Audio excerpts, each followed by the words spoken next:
وقتی دیدم چقدر به دل نشستی، تو چشات دنیامه و خوبه که هستی. زندگی مال تو میدم به تو دستی، قلبم یه چیزمی واسم نفسی. فکر ندیدنت میاره درد روی قلبم، نباشی نیستم میره نفسم نم نم. این چشات قصه ها رو حریف تنهایی، تو از جنس ما نیستی از فرشته هایی. من دلم میره واسه خنده هات، من تا عمر دارم میشینم به پات. تو همونی که بهم عشق میدی، من عاشق رنگ چشات حتی زنگ صدات. من دلم میره واسه خنده هات، من تا عمر دارم میشینم به پات.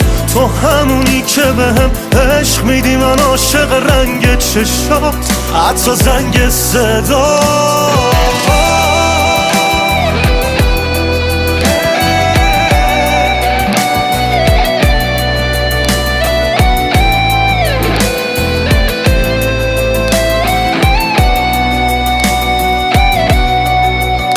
تو هر سازی بزن من باش میرقصم، هر کاری عشقت کن مشکلی نیست اصلا. تو یه دل پشتته که محکم مثل یه کوهه، تو بخند خنده هاتم که غذای روحه. تا آخرش میریم جلو که حرفی نباشه هیچی، تو مثل یه عطر نابی که بوشم جا پیچید. تو دلت مثل یه چشم است، نگاهت پاکه انقدر کمیاب مثل گنج تو مشت خاکه. من دلم میره واسه خنده هات، من تا عمر دارم میشینم به پات.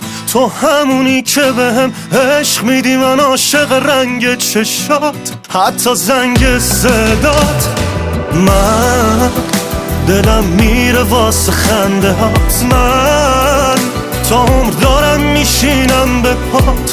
تو همونی که بهم عشق میدی، من عاشق رنگ چشات حتی زنگ صدات.